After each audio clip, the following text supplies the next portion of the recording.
இந்த ஆசிட் வந்து நான் எல்லா டிஷ்யூக்களையும் டேமேஜ் பண்ணும்.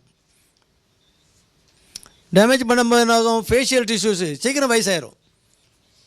இந்த சுருக்கம் விடுறது இருக்குல்ல, இதெல்லாம் அந்த அசிடிட்டி தான் காரணம். இரத்த குழாய்களை டேமேஜ் பண்ணும், கனெக்டிவ் டிஷ்யூஸு அங்கங்கே தசைகள் எல்லாத்தையும் டேமேஜ் பண்ணும். இதுக்கு என்ன வேணும்? நல்ல காய்கறி பழங்கள் வைட்டமின்ஸ் சேர்ந்ததை நம்ம சேர்த்துக்கணும். பழங்கள் கண்டிப்பாக உணவில் சேரணும். காய்கறிகள் ஒரு 200 கிராம் டெய்லி சேரணும். பச்சை காய்கறிகள் சேர்ந்தால் நல்லது. ஆயிலை குறைச்சிக்கணும். எங்கள் நண்பர் ஒரு போட்டுக்கார், ஆயிலை குறைத்தால் ஆயிலை கூட்டலாம்னு போட்டுக்காரு. மதுரம் பிரைட்டன், ஆயில் குறைந்தால் ஆயுள் கூடும். அது எங்கள் வாத்தியார் சொல்லுவார் அடிக்கடி. அதனால் எவ்வளோ மினிமமாக எடுத்துக்கணுமோ அவ்வளோ மினிமமாக எடுத்துக்கணும். ஆயிலும் கடல் எண்ணெயும் நல்லெண்ணெயும் எடுத்துக்கணும். கண்ட எண்ணெயெல்லாம் எடுக்கக்கூடாது.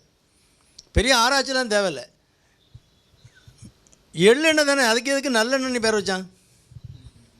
அவன் அவ்வளோ பெரிய விளக்கெண்ணையா? அது இந்த பயலில் எல்லா பயலும் சண்டை போட்டு எடுப்பான். எந்த எண்ணெய் நல்ல எண்ணெய்னு சண்டை போட்டு எடுப்பான்னு சொல்லி இதுதான் நல்ல எண்ணெய்னு பேர் வச்சுட்டான். மறுபடியும் தான் எள்ளெண்ணெய், கடலெண்ணெய், தேங்காய் எண்ணெய் வைக்கிறவன் ஏன் அதுக்கு எள்ளெண்ணெய்னு வைக்கக்கூடாது? இதான் நல்லெண்ணெய் அப்படின்னு சொல்லி பேர் வச்சுட்டான். இப்படி கண்டதான் போய் ரைஸ் பிரான் ஆயில் என்னெல்லாம பேர் சொல்கிறானுங்க.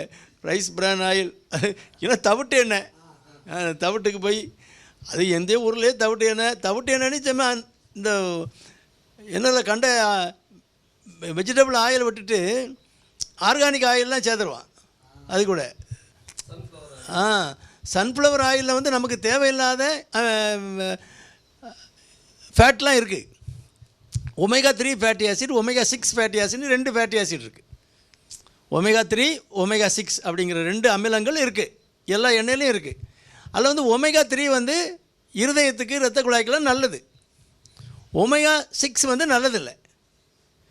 ஒமேகா 3 இல்லாட்டியும் பரவாயில்ல, நல்ல எண்ணெய் இல்லாட்டியும் பரவாயில்ல, ஒமேகா 6ஆவது இல்லாமல் இருக்கலாம்ல. சன்ஃப்ளவர் ஆயிலில் ஒமேகா 3 ரொம்ப குறை, ஒமேகா 6 கூட. அவன் விளம்பரம் பண்ணி நம்மளை எல்லாத்தையும் சொல்லி முடிச்சுவிட்டான். அப்போ சன்ஃப்ளவர் ஆயில் அதிகமாக யூஸ் ஆச்சுன்னா, மார்க்கெட்டு பெருசாச்சுன்னா ஹார்ட் அட்டாக் ரேட் குறையணுமே, ஸ்டென்ட்லாம் வைக்கிறது குறையணுமே. குறைவா செஞ்சது? புது சென்டர்லாம் கண்டதெல்லாம் வந்துட்டேன்.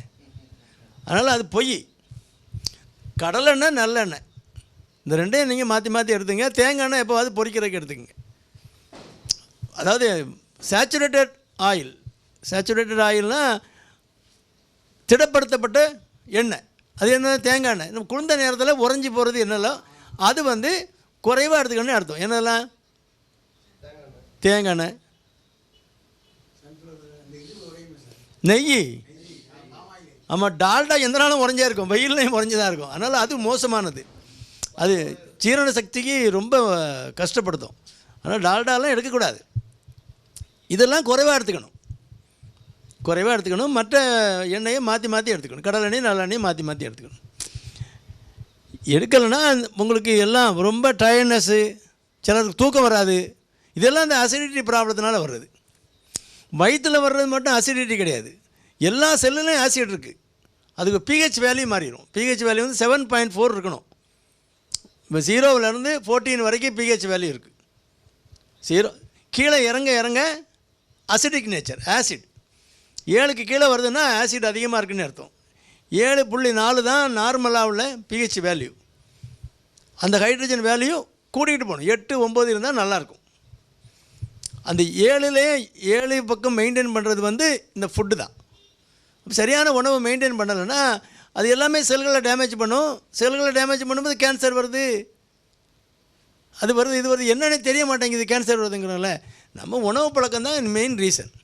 இது எல்லாம் ஆக்சிடேட்டிவ் ஸ்ட்ரெஸ்ன்னு சொல்லி எல்லா செல்களையும் டேமேஜ் பண்ணுறதுக்கு இந்த ஃப்ரீ ரேடிக்கல்ஸ் தான் காரணம். உடலில் அந்த ஆசிட் அதிகமாகும்போது ப்ராப்ளம்.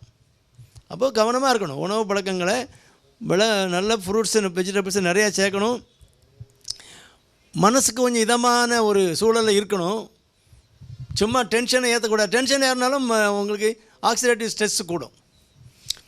க்ரீன் டீ அது குடித்தா எனக்கு பெரிய அது ஆன்டி ஆக்சிடென்ட் 2-3 வார்த்தைகளை வச்சுக்கிட்டு நம்மளை விளையாடுவானுங்க.